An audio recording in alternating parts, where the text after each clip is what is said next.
without further ado, then, I'm hoping that Nora is here. And I wanted to introduce her. And she's the editor of the Canadian Association of Labor Media. She's got a number of credentials after her name in terms of formal education. She's a writer, a musician, an activist, now based in Quebec City, expertise in media literacy, social media, as she says, extreme snark, and government relations. And one of the reasons that we really wanted to hear from her is she's written a book from early in the pandemic called Spin Doctors: How Media and Politicians Misdiagnosed the COVID-19 Pandemic. I have to spell pandemic properly. And she also co-authored with Tara Moriarty, who's spoken to this COVID thing before, and others, in the 2021 Royal Society report about excess all-cause deaths in the early pandemic. And she's been doing her best to track pandemic worker-related deaths and other harm.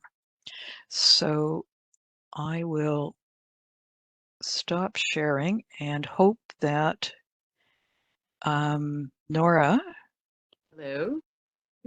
can take it from here. And if I could just figure out how to get back to my WebEx, I will. They won't have to. Sorry, it's Stop sharing. It's on the, it did. on the top of the screen. Oh, okay. Sorry. There it is. I was doing Zoom earlier today, and that's what I had in my head. So Nora, really glad you could be here. I know that you said you didn't have slides, but you were going to talk and show us. And I'm going to just encourage people, if it's okay with you, to sort of quasi-interrupt and ask questions as you go along, rather than waiting until the end. Val, how much time do we have? Still have an hour, just over an hour, so we've got lots of time. Yeah, sorry, I took a little longer than I expected on the history stuff, but I hope it was useful. So Nora, take it away, please. Yes, I assume you can hear me. I assume you can see me. Okay. Hi, I'm this is very funny. I'm presenting from, I cannot believe where I am right now. There's a lake right here. And so I wish that you were all with me, because it's just so beautiful. I just showed up at Fort Severn to do a presentation tonight to some workers, elementary teacher federation members. So because of that, I'm now presenting on my phone, because the internet is no good and I was cutting in and out on my computer. So hopefully that this actually works for the whole presentation. Thank you so much for that introduction as well. As Dorothy said, I work for the Canadian Association of Labor Media, and we're focused specifically on communications, on how to get your message out, and how to be compelling and understand how the media world works. And to do that kind of work requires a lot of experience in media. And so I'm also a working journalist. That COVID book was the result of a lot of journalism that I had done during the pandemic. And one of the things that struck me from the earliest days of the pandemic, and that just bore itself out to be true all the way through, was the fact that we would not ever get the full picture of how many people died from the pandemic. And so I started collecting data specifically related to long-term care deaths, and that's the data that helped to inform that research paper that I co-wrote with others, including Tara Moriarty. And through the process of trying to stay on top of the institutional deaths, it's not too surprising that I found myself realizing that I'm gonna have to probably stay on top of all the other outbreak-related deaths that I was seeing. Now, in the earliest days when I started to do this, we're talking in April 2020, there was very, very little information, but every death of a worker that was publicly announced made news, because it was novel, especially if someone was under the age of 60, because we are hearing so much about deaths of people who are over the age of 60. And so under the age of 65, we assume is worker age. And the first person to die was a worker at a grocery store in Oshawa, Ontario. And he had been working in the height of the pandemic, and the grocery store hadn't mandated things like masks. They hadn't had any, they hadn't instituted any real workplace health and safety measures, partly because, of course, management usually resists that kind of thing, and partly because it was early days of the pandemic and people didn't exactly know what the best way to mitigate something like COVID was, aside from maybe just shutting everything down. And so Keith Saunders, the first publicly reported death, he died the end of March of 2020. But of course, that was all that we knew. At the time, when I started to put out to the world that I was collecting this data and I needed people to let me know what was going on, I started to hear things like someone saying that their friend had an intense pneumonia. He caught the pneumonia in a factory, in a warehouse, in Guelph, Ontario. And he collapsed and he died 3 days later. He was a young guy, he was in his early 40s. And, you know, at the time when that happened, they didn't chalk it up to COVID until, of course, they saw more and more people, that pattern of death being reflected, probably having been exposed to COVID on the workplace, and then suddenly dying in the earliest days of the pandemic. And the highest concentration of deaths, and this has never been confirmed by WSIB data or any other provincial statistical or federal statistical agency, but the earliest deaths in the beginning of the pandemic was among, and this makes a lot of sense, was among Pearson Airport drivers. And so there were 10 deaths reported. You know, it made into the news. Journalists reported on this. 2 others would happen later. So by the summer of 2020, there were 12 deaths related to airport limo drivers in Toronto specifically. There was another 2 deaths in Montreal, and then that was it in terms of reporting, which is pretty curious because I suspect that there was probably deaths in Vancouver as well. There'd be no reason why Vancouver was spared those kinds of trends. But when you talked to people connected to the taxi driving industry, they would say that that number was far lower and that it was probably closer to 23 or 24 people who lost their lives in the early days of the pandemic. And of course, these are individuals in close contact with someone who's landed from another country who may have been exposed to COVID and then passed the virus on in the car. The problem with the industry for taxi drivers and for the Pearson Airport limo folks is that they don't have formal employment. They're considered independent contractors. And so again, we don't have the formal data to actually tell us what really happened. And so this was how I had to collect data through conversations with people. I had a lot of people messaging me from accounting departments and human rights departments saying, I think this person definitely caught COVID in the workplace. Can you please add them to your list? And over the course of the first 2.5 years of the pandemic, I mean, the data's gone even worse now, but I was able to track 186 non-healthcare industry workers who died from COVID. And I'm going to start with them, and then I'll talk about the healthcare industry. And so out of that 186, the highest death counts was the Pearson Airport limo workers, as I said, followed by Cargill, the meat processing company, right? And so Cargill had several deaths in their beef facilities in Alberta, in High River, Alberta. But then also they had a bus driver who caught COVID while transporting employees in Guelph, Ontario, and who died from the virus. Tied with Cargill is Olymel, another meat industry company, and Olymel workers, most of their deaths were in Alberta, but there was a death as well in Quebec. And after that, the tie, that it was a 3-way tie, 5 deaths each way, is the deadliest public sector industry, which was Canada Post. And so Canada Post had clusters of deaths within warehouses. And again, those were reported, you know, it's Canada Post. So we're going to hear them a little bit more consistently than we might hear a private company. And then after Canada Post, CNRL, the Canadian National Resources Limited, tar sands company in Northern Alberta, and the Toronto Transit Commission, 4 workers in the TTC lost their lives. So when you start to bring those together into industries, transportation becomes one of the deadliest ones, especially because we don't know how many people actually died from that outbreak. And then factory work like slaughterhouses, energy forests, mines, shipping, logistics. There were 9 deaths in public sector, minus Canada Post. Other public sector was 9. Retail, 7 deaths. Agriculture, 6.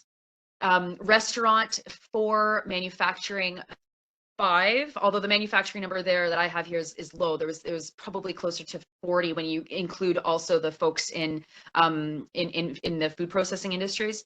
Office workers 2, and construction workers 2, laundry workers 1. And when we look across Canada, again, the data is very, very spotty, so it's really hard to tell. But Ontario had 117 deaths directly related to COVID. Alberta was next with 42 deaths, and then Quebec was after that with 5. Manitoba, 5. Quebec was after that with 10. Manitoba, 5. Saskatchewan, 4. British Columbia up there, 14. And then New Brunswick, 1. Nunavut, 1. And Nova Scotia, 1. And 1 other province that wasn't indicated.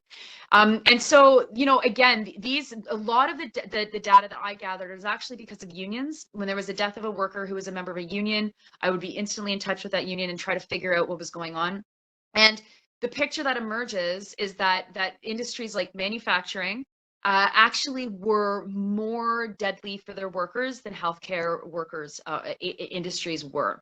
And partly that's because healthcare already assumes that there are going to be some sort of level of transmission of illness. And so they may have been better prepared than, say, a slaughterhouse or a Windows factory where there were deaths as well in Toronto. But, you know, it also, like, you know, all workers are always at danger of management not taking things seriously or not doing what they should be doing to protect workers' health. And so again, these are data that are pretty thin. I mean, like it's sometimes it's anecdotal, and sometimes I was dealing with GoFundMe's where the family would say that the person had died from COVID and was and you know, worked in this place or whatever, and then you can check to see if there may have been a workplace cluster of the infections. So, you know, there's COVID on the job. It wasn't abnormal that people would die from viruses. You know, we know that dying as a result of an illness that you got on the job is sadly more common than dying from a workplace accident. Some data from Quebec's SST says that there was 216 workers who died in 2022. Of those 216 workers, 147 died because of a professional illness, so an illness that they got on the job, compared to the 69 workers who died from workplace accidents. There was 242 workers who died in Ontario in 2022. I haven't had a chance, because I've been on the road, to actually drill into those numbers to see if any of those were related to COVID. I suspect that there were a few. But, you know, again, if you look at things like asbestos related chest illnesses or lung cancers or whatever, every year there's always workers on the lists of the day of mourning who have died from those illnesses. And it doesn't say, you know, that they had it last year, they had the exposure last year, or that they had the exposure 20 years ago, that the illness that they caught was clearly related to workplace. Gesundheit. Can I interrupt for 1 second? Absolutely, yes. So you're talking here about sort of digging into all, I mean, internet searches, talking to people, and the GoFundMe I'm curious about. Like, did you just sort of look up GoFundMe and COVID?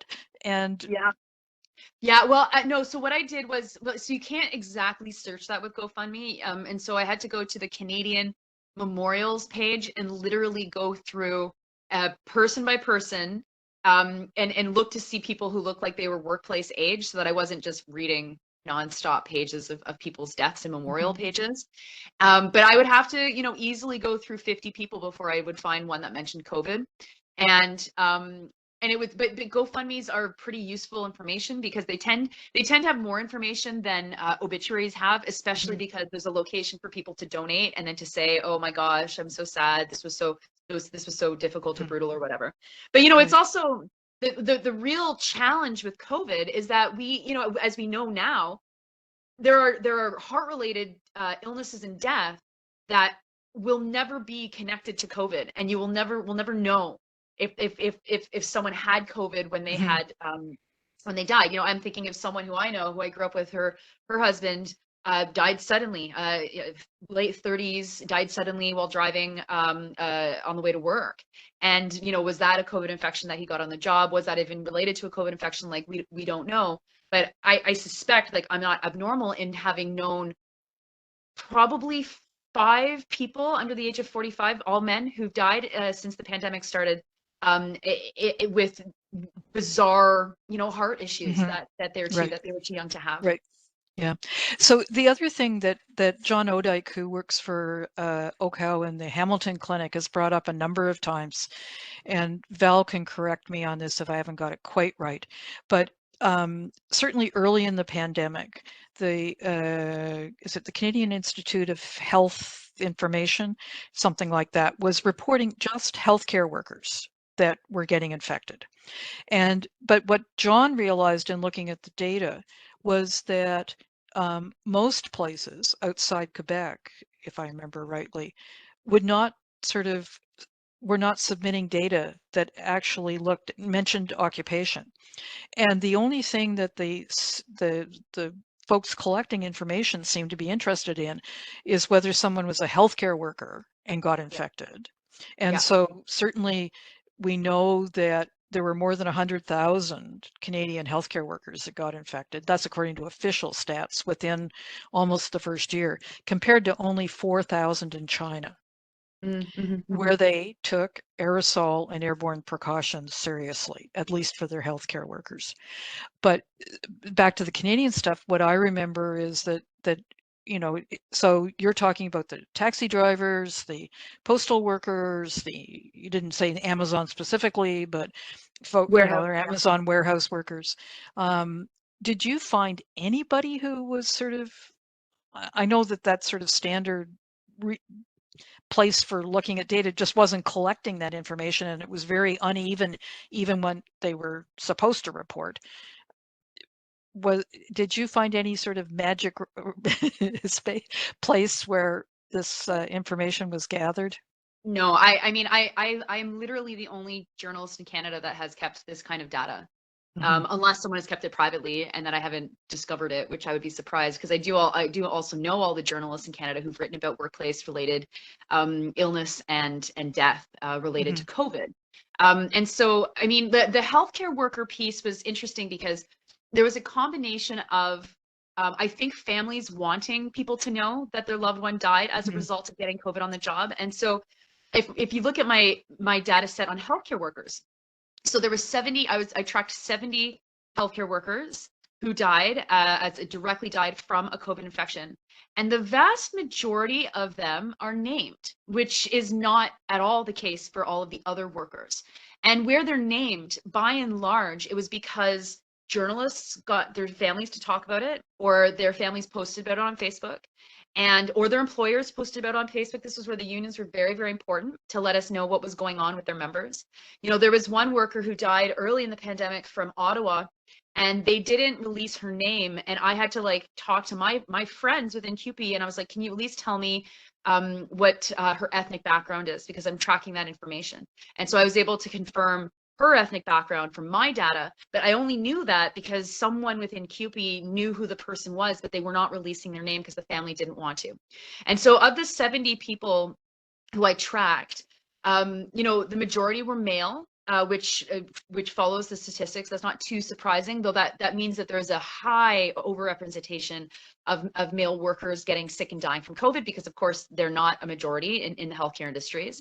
And so of the 70, 30 were male, 23 were female, and 17 we don't know because their identity was not revealed. And what I think is the most stunning is of the numbers that are known, so of the 53 people that we do know who their identity, 21 were Black. So 53 of the 53 total healthcare workers whose identity was made known to us, 21 were Black, for a population that is far less than half, obviously, than the Canadian population. After that, 12 were white, 9 were Southeast Asian, 3 were Arab, 2 were Latina, 2 were South Asian, and then again, identities withhold was 24 identities held. And so this information, I mean, I did not get it from CIHI. CIHI did go, I mean, that's where I got all of my information about who died as a result of catching COVID in the hospital, which is other interesting data, important data. But this was really a labor of looking and finding, seeking out exactly What industries can I cross-reference from reports with WSIB, for example, or from Alberta Health Services or WorkSafe BC, and can I make sure that this person's not double counted, or I'm not assuming it's a double count and then accidentally undercounting. The provincial breakdown was 32 of the workers were in Ontario, 19 were in Quebec, Alberta had 10, Manitoba had 4, BC had 3, which was always a number that I thought was artificially low. But I could never really get a handle on how BC defined that. Saskatchewan 2, Nunavut 1, and New Brunswick 1. And so when we look at just for two seconds, I've just put in the chat a link to your database so that people can know what you're pulling these numbers from. And maybe they'll have more contributions to make. But, yes, if you do, please, please, please, please, every single, and even if you're not sure, I can look up the data and help kind of make a judgment call about whether or not it should be added to the list. Now, the kinds of worker was also very important because, you know, in your introduction, Dorothy, you were talking about the disproportionate impact on racialized workers and on low-income workers, and that is certainly what we saw in this in the pandemic. You know, the doctors were not the ones who were dying from COVID by and large. 28 of the identities we know, 28 were personal care workers or healthcare aides. So they are the lowest paid, most precarious workers within the healthcare industries. After that, so 28, I mean, it's just massive numbers, right?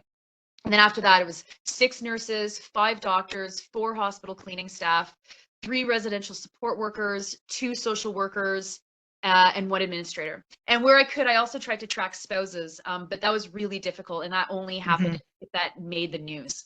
And then I guess I should probably mention, to even track all this news, I read between 30 and 50 articles every single night for about 2.5 years. And I would literally search COVID death and then from pages in Canada and go through every single one to see what I could find.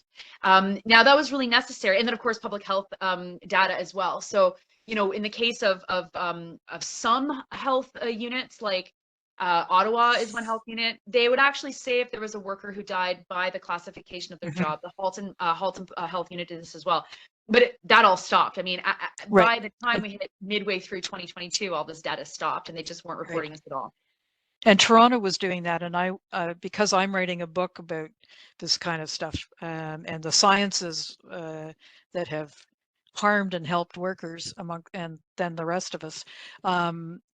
I remember discovering that the Toronto folks had just disappeared. They were very good at collecting workplace stuff for a while, Toronto Public Health, and then it just disappeared. And I don't know whether I have to go to the internet Wayback Machine or whatever to try and find some of that. But I'll let you finish your numbers and stuff, and then I've got a sort of another question for you. Of course. Yeah, no, so, and there's not actually too much more to say, like, other than, so this data is mostly not updated. I mean, on my spreadsheet, the principal work of the spreadsheet is deaths in long-term care. That data is up to date as of today. But the workplace data became far more difficult to track. And it's you know, starting to mean that I'm going to have to probably file some more Freedom of Information requests, which is how I got the information about how manufacturing was the deadliest industry, specifically in Ontario, which was something that I reported, I guess, a year ago right now. And even there, the data is very, very difficult because, you know, I think workplace health and safety data, like from WSIB or from whatever provincial agency, is very, very useful and very helpful. But as everybody knows, it undercounts. It doesn't tell everybody. It doesn't tell us the whole picture. And we absolutely need to then also hear from colleagues, families, friends, employers, if they're willing to say. And a lot of this data does come from employers as well, who are willing to say that someone died within their workplace. And then, you know, the most important thing from all of this is that we just experienced something that was historic, that was abnormal. But that was also fundamentally human. I mean, pandemics are not weird, like they happen. They certainly have happened a lot over the course of human history. And we seem to live in this society that is so stubborn. And I mean, the society, like, let's be clear, people in power. It's not, I don't think, average people. But they're so stubborn to learn any lessons from any of this, that they refuse to put into place things, very basic things, to help people out. So that's everything from, you know, obviously improvements at the workplace, from oh my goodness, like, paid sick days is really basic, or making sure that the air quality within our facilities is any good, so that we're not even, like, forget COVID, like maybe we can just like reduce the flu a little bit, right? That sucks to get the flu. Or Legionnaire's outbreaks still happen pretty regularly in this country. But there's no like adult conversation being had by people who have power to change any of this stuff. And I think that that's been the most dangerous, because the activists on the ground, this I think is the thing that pushes them to like the edge. It's like, why can we not have this conversation? Why can't we make these improvements? And that's where you have to have a real conversation about the politics and the political moment that we're in right now, about why fighting for these kinds of changes is so difficult. And it's because government has been completely captured by the corporate world, and the workplace is the way that the corporations and public sector managers want them to be. Mm-hmm. So others, I'm sure, will have questions, but one of the things that I was interested in, just going to your book about spin doctors, and we had a brief conversation about this at one point. From an occupational health perspective, one of the reasons these numbers are so high, and you mentioned like the limousine drivers, and of course they're going to be catching whatever's in the air from being exhaled by the passenger who's returning from some country where COVID was maybe more prevalent than it was in Canada at the time. And that's because the virus was in the air. Mm-hmm. And the public health people have, and still have, great reluctance in general to make the connection between it's in the air and therefore we have to clean the air, never mind this silly stuff about surfaces and plexiglass and to stop people spitting at one another, although that's useful. But your book focused on the media coverage. Yes. Why didn't you, I think aerosols are mentioned like 2 or 3 times, or airborne. Why did you leave that part of the story out? And Well, how do you think that factors into the issue of collecting data?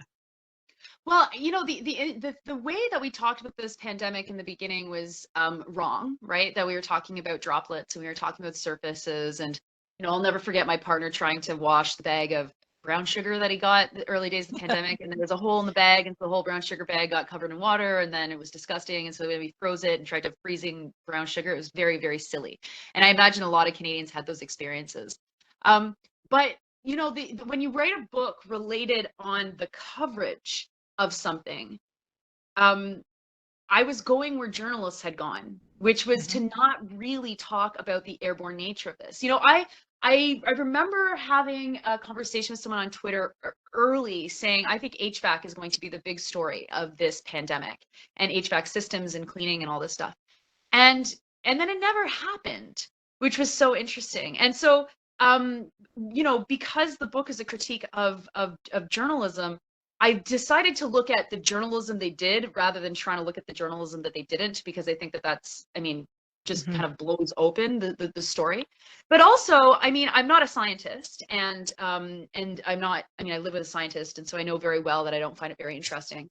But I was much more interested in things like shared air spaces. So I didn't talk about airborne transmission that much. I certainly have a lot in the book on the risk of people who lived in apartment buildings versus in houses, right? And the implicit understanding was that, of course, COVID was traveling through common vents and common air ducts, and all of the guidance to stay at home actually de facto put people into more harm who lived in shared accommodations. And that the entire narrative around this pandemic, if we don't pay attention to the workplace, was about keeping yourself safe at home, with the normal things everybody has: their own single detached home, 2 bathrooms so that you can isolate if someone gets COVID, no roommates, so total control of the people that live within your dwelling, and these things that are actually not something that everybody has. And it's not even like a minority of people. Like, almost half of Canadians do not live in a single detached dwelling. And so I do spend a lot of time looking at how the media coverage was on apartment buildings, on apartment clusters, which is another sector of outbreaks that I did try to track as well. Although the data on that was a lot more sketchy, because the outbreak a dwelling outbreak had to happen in a very specific way for it to even be noticed by public Mhm. health. And then of course, when we're talking about workplaces, it's about like close contact or allowing to have distances or allowing to make sure that people have the protections at work, like masking or whatever. I wrote an article for Chatelaine at the beginning of last year, talking about how, and I'm sure people know these stories, but how, that workers were not allowed to wear masks. Like I talked to one Mhm. nurse who was told that masks were too scary for her residences. And in that setting, in her setting, she had 14 deaths happen from dehydration because the staff couldn't get to everybody in a matter of days, which was, traumatic and horrifying and unacceptable, and all these things has happened in southwestern Ontario. So I think that because airborne transmission was sciencey, because it was not coming from the people who journalists had learned to trust above all else, and I mean by that mostly public health officers, Mhm. it took a long time for that to even really be part of the narrative. There were certain flashpoints where airborne transmission was paid more attention to by journalists than other points, but it never broke through to be kind of the main thing. Mhm. And it's also, I mean, in a lot of ways, I think there are parallels to like AODA compliance and how hard it is to make sure your buildings are accessible. And let's not really talk about that because we have no money for changes to physical plant or capital expenditures. And that's what we're talking about with airborne stuff, right? Is we need to change physical plant and air systems and stuff that costs money. Mhm. When all of a sudden stuff has to cost money, then no one wants to talk about that. Yeah. Um, I've got one question before I forget, or one point, and then Lynn Fiatro, whose name you may recognize. Um, she was the first doctor in British Columbia who dealt with a SARS-1 patient, and is part of the Tale of Two Cities and the difference the first go around, and lessons learned. And she has a couple of questions here. Lynn, I'm going to let you ask those yourself.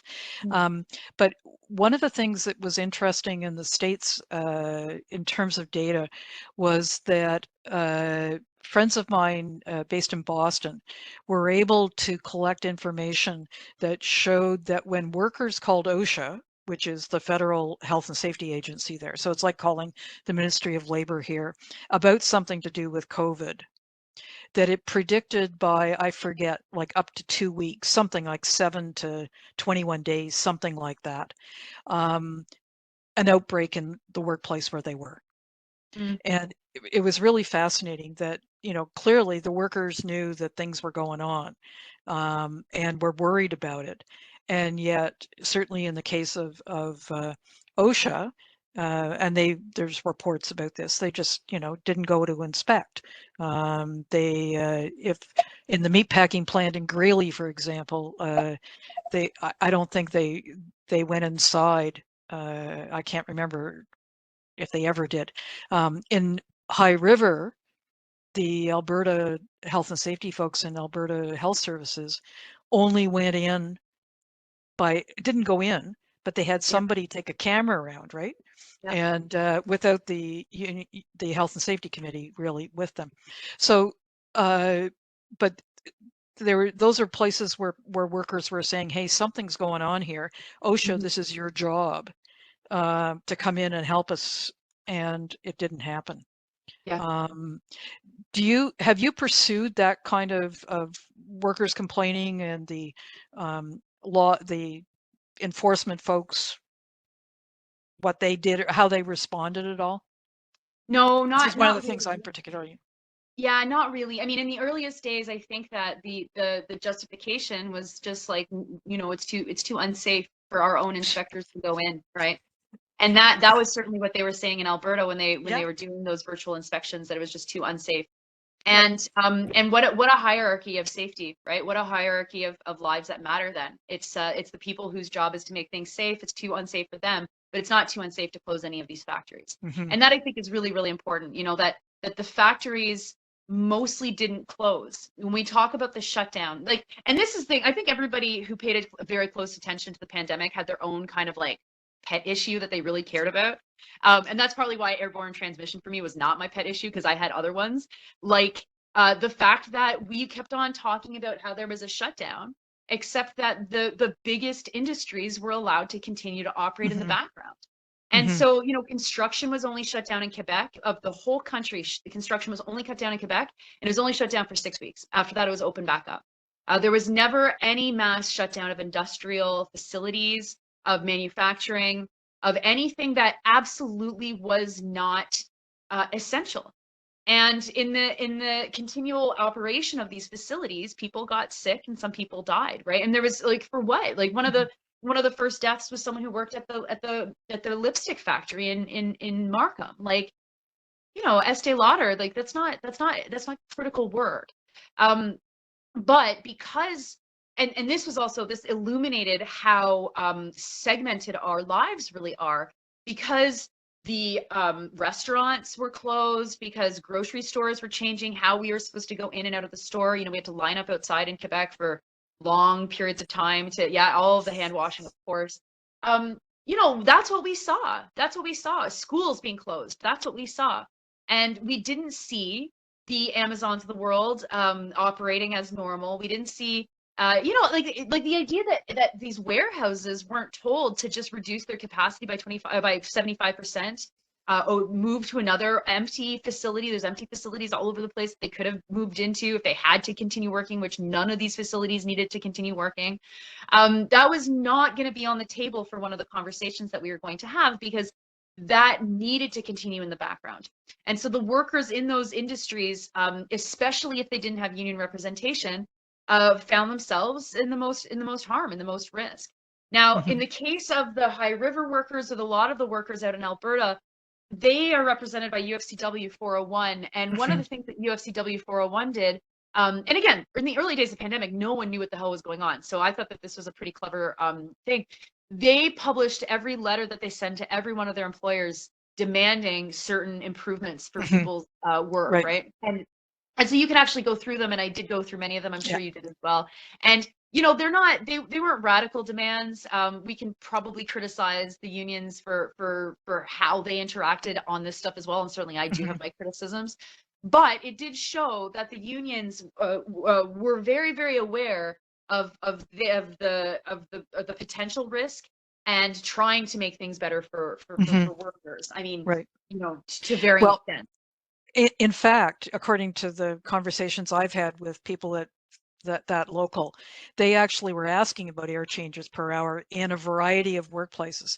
They were demanding N95s very early on, even though the company was giving out certainly Cargill and others were giving out only surgical masks.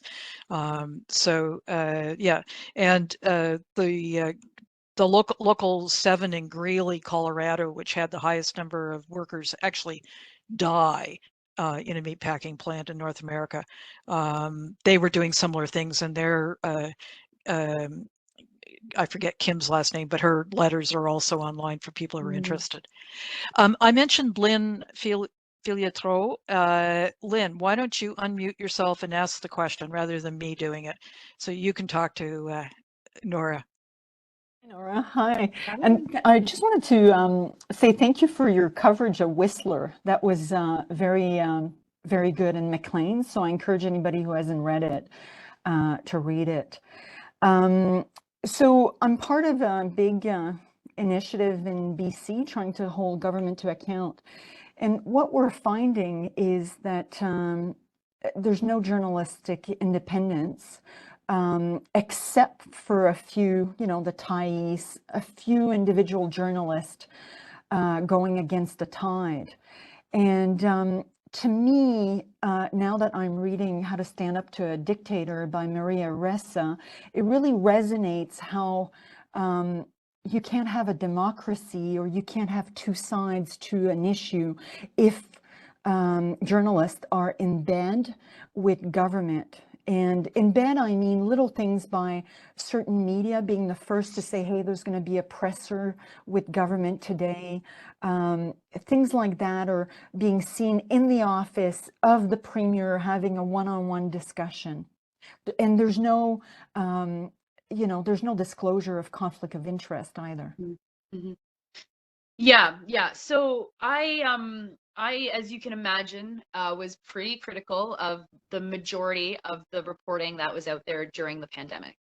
And you know, the deluge of data and information definitely was a media control strategy that had journalists focus on trying to understand data at a rapid rate, having to master data that they've never really looked at, and having to actually explain that to average people. And that took up so much time that there was very little space left for any kind of critical coverage, or anything that questioned the narratives that were coming out of politicians. I mean, there are some exceptions to this, and it's very interesting to me. I mean, it's like, I certainly know that there is control and torquing of that control at the national level in every one of the national agencies. Like when we released the excess deaths data, we got a call from a CBC local wanting to do an interview, and we found out from that person that the national CBC health desk had decided that the report was not newsworthy. And so if you go back and look to see who covered that, it was almost nobody. I mean, there were some local journalists who thought it was interesting, but like for CBC National Health to say this isn't nationally interesting, the first report on excess deaths in Canada that showed that there was probably double the number of people that died. I mean, I thought, for me, that was just like, okay, well, there it is. Like, there it is. And so no number of excellent journalists at a CBC local can make up for the fact that that kind of like rot rises to the top in an institution like the CBC. And if the CBC is the best we got, right? Like, I mean, you know, I was in a feature for CTV that got axed early on. The first journalist to actually cover my data, I shouldn't say journalist, the first person to cover my data, honest to God, in all of Canada was Danielle Smith. And she had me on her radio show to talk about it. And after that, I think I maybe have done 20 interviews on the data specifically in mainstream publications, 20, right? And there were some Twitter celebrity doctors and spokespeople who were doing 20 interviews an afternoon, right? Like, it was very, very shocking. Even though I know very well how these things work, I was still totally shocked by all of this stuff. And it was especially difficult because it meant that trying to get any critical perspectives was very hard.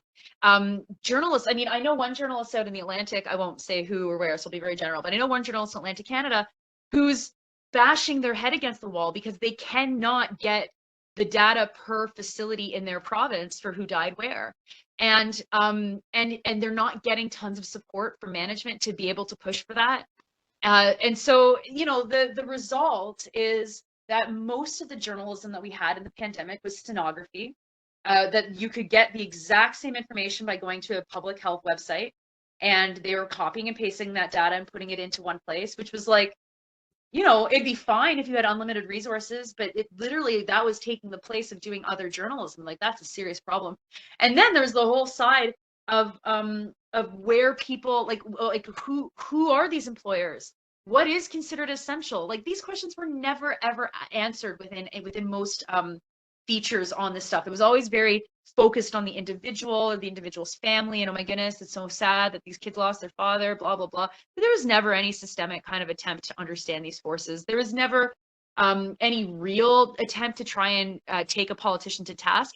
There, you know, I'll mention one exception was probably Aaron Durfell at the Montreal Gazette.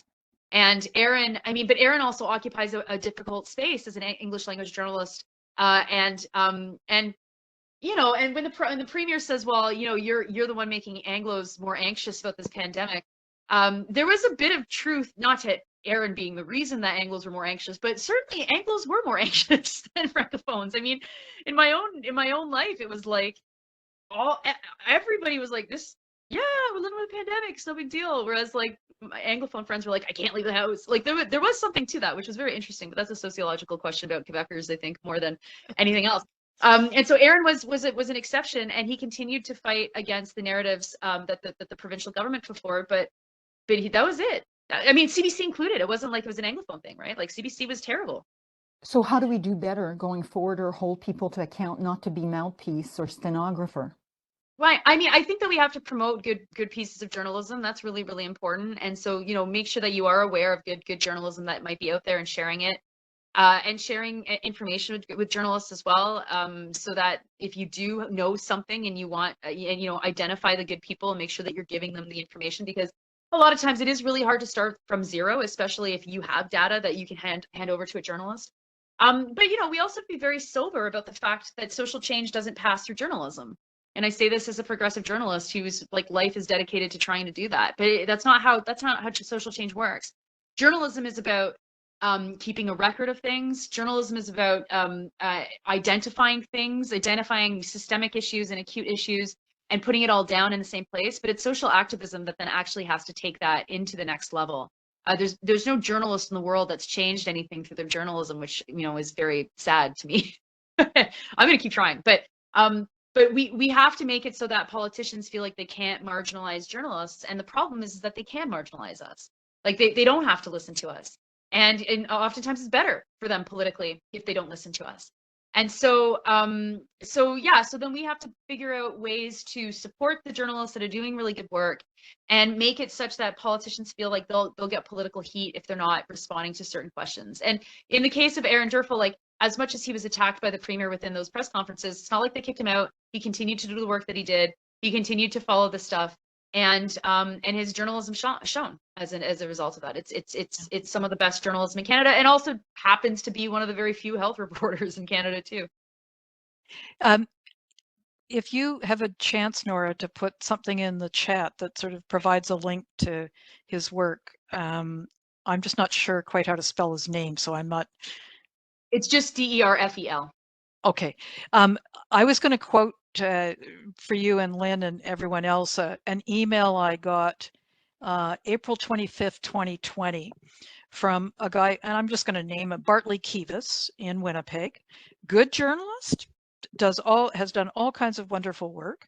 And I had this exchange with him about the various assumptions about droplet transmission and the need for ventilation, and there was stuff around schools, and he'd written an article that made it sound like it was just too expensive to deal with.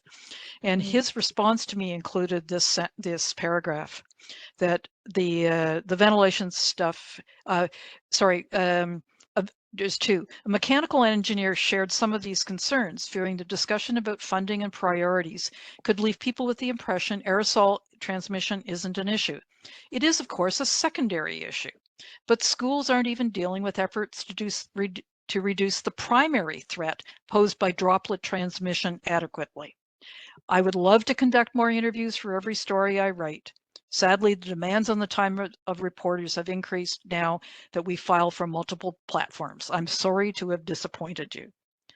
But somebody who, in other circumstances, is very good at challenging things, was not willing to challenge Brent Rusin, the provincial medical officer of health. And so one of the things that thinking about Lynn's question, that Mario Passamai, who's a senior advisor to the Campbell Commission, has said time and again, is that journalists need science education. They need to learn about, and I would say sciences, because as we've become very clear in the pandemic, there's more than one science out there. Oh, thanks, Lynn. She's put Derfel's name in the chat. So yeah, it's a huge issue. Is it Kelly that had a question here about inquiries? Kelly, do you want to just ask it yourself rather than me? You have to unmute, and while you do that, I'm going to plug in my laptop, which is telling me it has a low battery. Kelly, you still here? Okay, yes. Why don't you ask the question of Nora? Yep, speak up a little bit. Okay, sorry. I was just wondering about like inquiries, and whether or not there's ever been any like public inquiries and all this stuff, whether it's anyone's looking into it, or there's kind of like, well, it's over, let's just brush it away now. So there has been a couple of inquiries in Quebec, specifically around the facilities that had the highest numbers of death. And we learned a lot in those inquiries. So thanks to the inquiry, we know why the CHSLD Saint-Dorothée had so many deaths. And part of the reason was because they were not equipped with oxygen. And so that's a facility where there was more than 100 deaths. I think it was 103. The numbers actually increased because they've had subsequent outbreaks since, but nothing even close to what the first outbreak was like. And people who were in respiratory distress were given morphine rather than oxygen. And so that only came out because of an inquiry that was super important for us to have. There's also Ontario's inquiry into long-term care facilities, which was not great, but was, again, we learned things from it, so that was very helpful. But aside from that, I don't think that there's any appetite or even coordinated demands to have an inquiry. I think that anybody calling for an inquiry right now is up against the challenge that the pandemic has long ago been erased from political discourse. You know, and I know that there's a lot of people that insist that we say, you know, pandemic's not over, the pandemic's not over. But I think it's much more accurate for us to say that the politicians are acting as if the pandemic never happened. And that's very different than saying that it's not over. It's to say it's never happened is to completely erase what's happened in the last 3 years. And so if we're calling for an inquiry, it can be really difficult because we also have to battle the fact that these politicians are saying it never happened. You know, and I saw like, not that any politicians credibly saying that it didn't happen, but they erase the history very, very effectively. And then we're just left with our own experiences, whether those experiences included working through the pandemic or someone dying in the pandemic or being very sick or whatever. And that's really honestly what drove me to write Spin Doctors, was I knew that information would vanish. And so I had to write that very, very quickly. So that could be very challenging to insist that it's such an important thing that we push politicians to actually have an inquiry when they absolutely don't want to talk about this at all. And I also think that we can take a couple of cues from the far right. You know, Jordan Peterson was talking recently in a podcast or a video thing about how Sweden basically had no pandemic, right? And it's like the data, I mean, their death rates were worse than ours, right? So that's just complete straight up lie. But usually those complete straight up lies that might percolate in the far right will find their way into the mainstream. And so I suspect what we're going to see, the opposite of people calling for inquiries into what happened, we're going to actually see, you know, more and more denial that anything happened. The other side of it too is it's like, what exactly are we looking to get information on? I mean, because we can ask for information about everything. But for me, one of the big gaps that I don't know if we'll ever get the answer to this, is all of the money that was spent, like all of the contracts, all of the health service companies, everybody that profited off of this pandemic.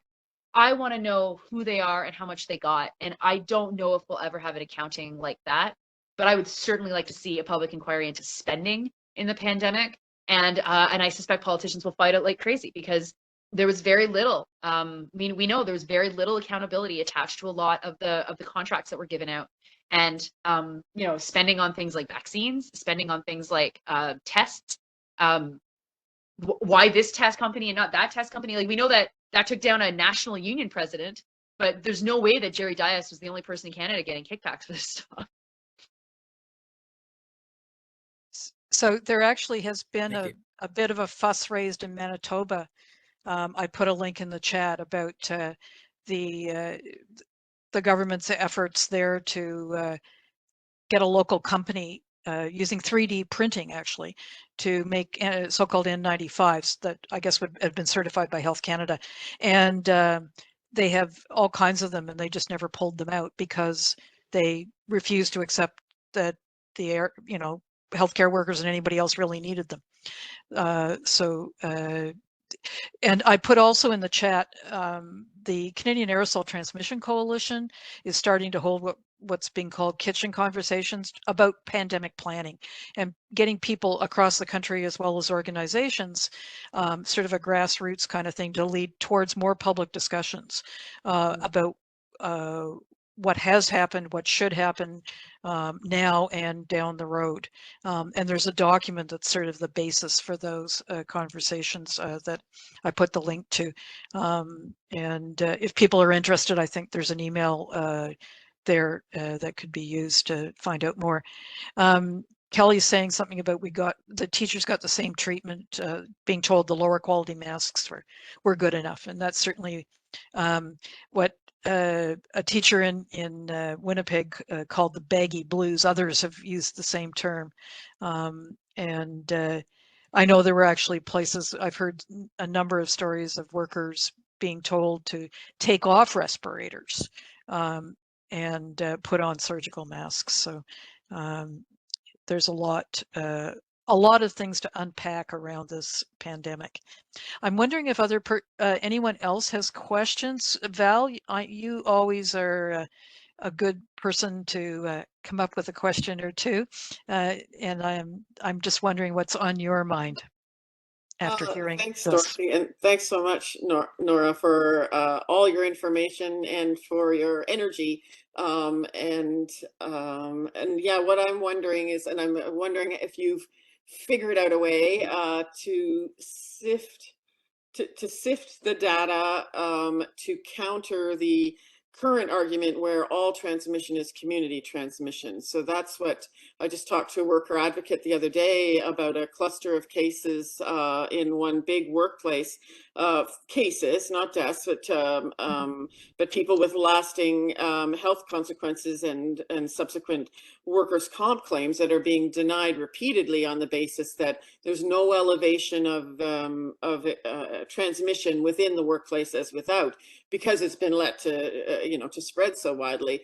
But I just wondered, and I know that early on, so you're doing it sort of anecdotally and in a qualitative research, I guess, finding things and finding out more. But I'm just wondering if we're looking for ideas actually in ways to sift the data or to try and make the arguments, aside from looking, at whatever patterns, epidemiology in terms of different workplaces around the world. But just I guess some thoughts on that, because I think it's a real challenge. And yet I do think the workplaces elevate risk still in many ways, because people don't have a choice of who else is near them and breathing the same air, right?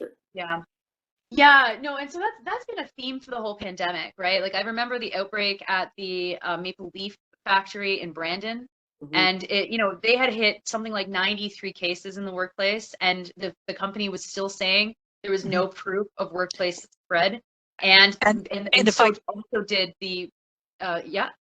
I was just going to say, and the government was saying the same thing. Yeah, so, no, exactly. So this wasn't just the company. The public health people were backing them up. Yes, yeah. And so you had this like completely ridiculous situation where Rusin was Brett Rusin, the chief public medical officer of health for Manitoba, was very clearly toting the line of the company. Now, what made it even more ridiculous was a lot of the workers there, they would blame the transmission on them living together and also traveling together because of the high number of migrant workers. Yeah, and I think that if we can't convince government officials and a company that workers who live, transport, and work together are a cluster that's related to the workplace, then we're gonna have a hell of a time trying to argue that people that might come together for 5 or 6 or 7 hours a day and go home are creating a cluster. So I think that we have to be very creative, and it does require a lot of buy-in to people in the workplace to be testing and to be reporting cases around them. And that might actually be the way to do it, right? Because if everyone has a family and no one else in the household is testing for COVID first before the person in that workplace, then it's very clearly connected to a workplace cluster, because most of us don't have such lives that we're like all over the place unless it's related to work, right? So, and this was always very helpful for me. Like I've got 2 little kids, and it was always like, who's sick first? Where is this coming from? Is this coming from me and my travel? Is this coming from my kid's grade 3 class? Is it coming from my other kid's grade 3 class? Or is it coming from my partner's lab, right? So like we still live in community, and we can still map out our community relations. And if we've got access to testing and we have people who bought into it to making sure that they're self-testing the second that a symptom pops up or whatever, then you can actually say, oh no, wait, 4 people in this one workplace got COVID at the exact same time.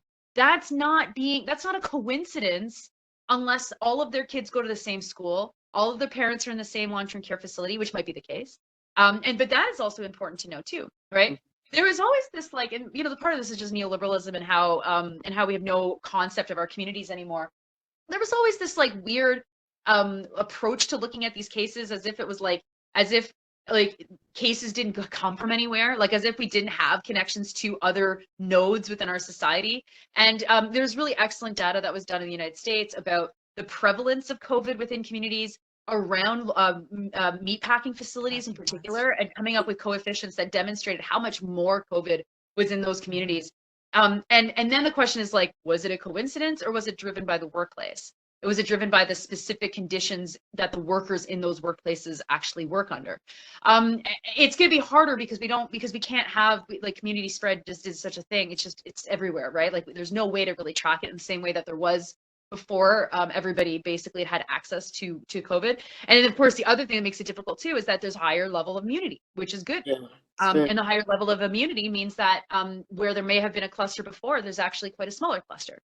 But again, I think that if we're tracking our contacts and we're identifying the moment, like who in the household got sick first, and if we identify that happened in 5 or 6 or 10 people that all work in the same department, then it's very, very clear that it's a workplace cluster. Mm-hmm. Yeah, I was wondering from the data perspective, but yeah, I think that makes sense. And we never, like in the UK, the ONS, I think, or they had the Zoe app that people could download and put it, voluntarily, and then people had a way to register their rapid antigen test there too, so they could see things happening in the population besides wastewater, our only remaining indicator really of what's going on. But that's not something.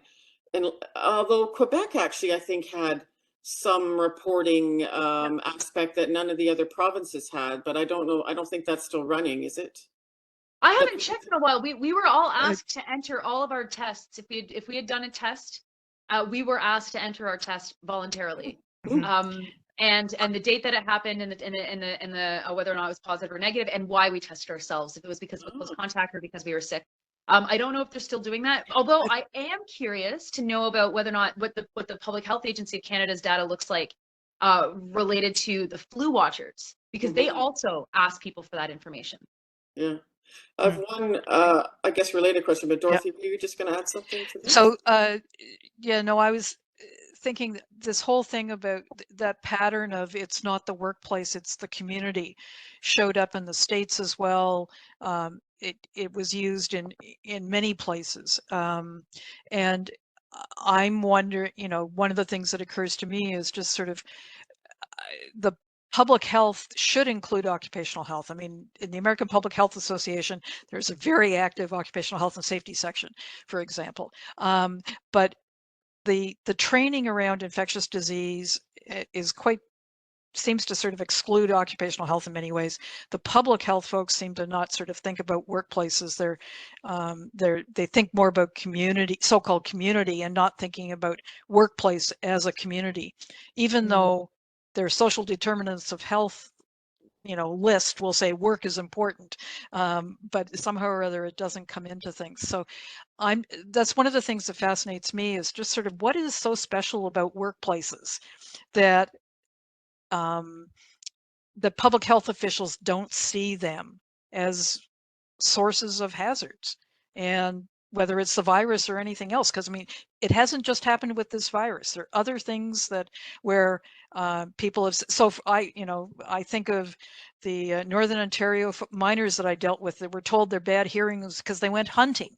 The miners that were told that their bad lungs had nothing to do with working at Elliott Lake or in the mines. It was because they smoked. Had nothing to do had nothing to do with the chemical products that they're up to the waist in, right? And it's your fault kind of thing. You're just poorly put together. So any thoughts about sort of that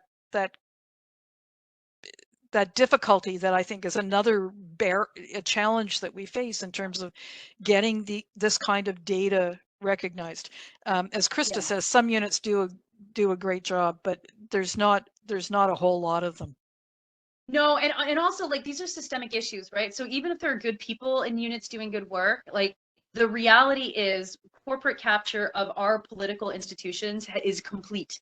Like, government is in the service of corporations, they're in the service of profit, period. And like, we are so far away from what Canada looked like in the 1950s, the 1960s, the 1970s, where the welfare state was being expanded, and actually trying to create mitigating measures specifically for white men who had good jobs to be protected from the ravages of the market, right?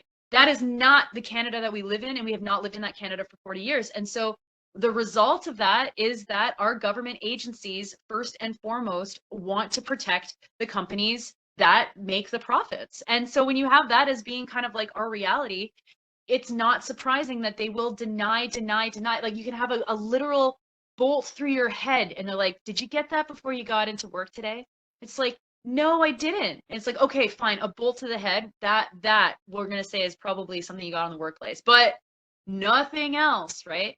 And this is just like, you know, we've got 100 years of modern capitalism that has gotten us to a place where the corporations know exactly what they should say to give the benefit of the doubt to them, and then make us all feel like, well, I mean, maybe I got COVID walking the dog, you know, maybe. But then of course there is that whole other side of it, which is, again, if you live in a place with shared air, you may probably did get it off of the job, right? Right. So, you know, there's no social responsibility for our safety, whether that is in the places in which we live with landlords or the places in which we work with our bosses.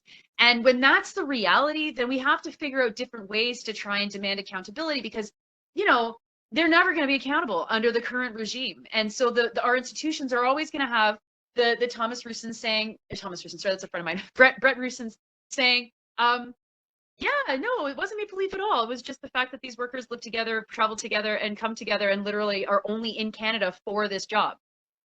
It's ridiculous, right? And it's the same logic that you know, whenever a temporary foreign worker is injured, like, then they're fighting to not be deported, rather than fighting to just get access to healthcare, rather than just being given their healthcare, you know? Yeah. Joseph has a question that sort of relates to this in a little ways, just as a quick last question, perhaps, asking about if there's a way to get the Auditor General to look. You're talking about all the spending, and that's one thing you were interested in. He was wondering if there's a way to get the Auditor General to look at that. I suspect there will be AG reports all across Canada at some point. But they'll have to make the decision to actually do it. So if people are really interested in that, and maybe I could do this, you know, email their offices and say, like, hey, is this are these reports that you'd be interested in doing, or that you're looking at doing? Some, you know, they want dust to settle before they actually do those kinds of investigations. But also maybe that's the kind of public spending that they don't have access to be able to scrutinize, because it was so quick, and because blah blah blah, and it was emergency time and emergency powers, and, you know, normal rules were thrown out the window. Certainly what we're learning with the wage subsidy in CERB, I mean, it's nuts. It's nuts how much money the pandemic served as the excuse for the largest wealth transfer from the public purse into the private pockets in the history of Canada. Like, we don't talk about that, but that's literally what the pretense of the pandemic served. Louise had asked a question about data relating to infection of folks in transportation, whether it was cabs or things around airports, airlines, local transit. That's in your database, right? You've got some of the, so I've referred you to that. And are there other places that you go for that kind of information?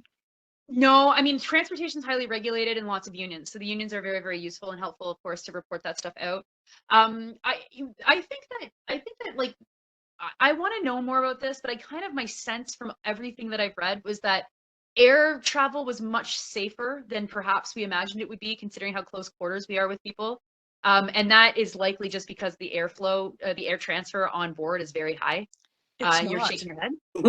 It was the CO2 level on the plane I took here was 1,800 when it should have been 800 or below. So although so at least fresh compared air. to a train, but compared to a train, like via train is way worse, right? So Krista is pointing out that the HEPA filtration is high. So that's what, you know, we worry not just about fresh air, but filtered air. So we may not have been, I wasn't necessarily getting a lot of fresh air, but it was well filtered. Yeah, well, we would have seen much more clusters related to air travel, because you imagine that you get more sick on planes, and the wearing of masks was obviously very, very useful. But there really wasn't. Like, I mean, I've looked into this, and I've tried to dive into this, and I think there was maybe 2 or 3 flights like in the world where there were real like clusters, and people were trying to figure out why. But if you look at bus transportation and train transportation, that's not the case. Those were much higher. And then very interesting studies about what windows should be down in a car to make it to eliminate. I have a slide about that. There's studies about this, which is really interesting.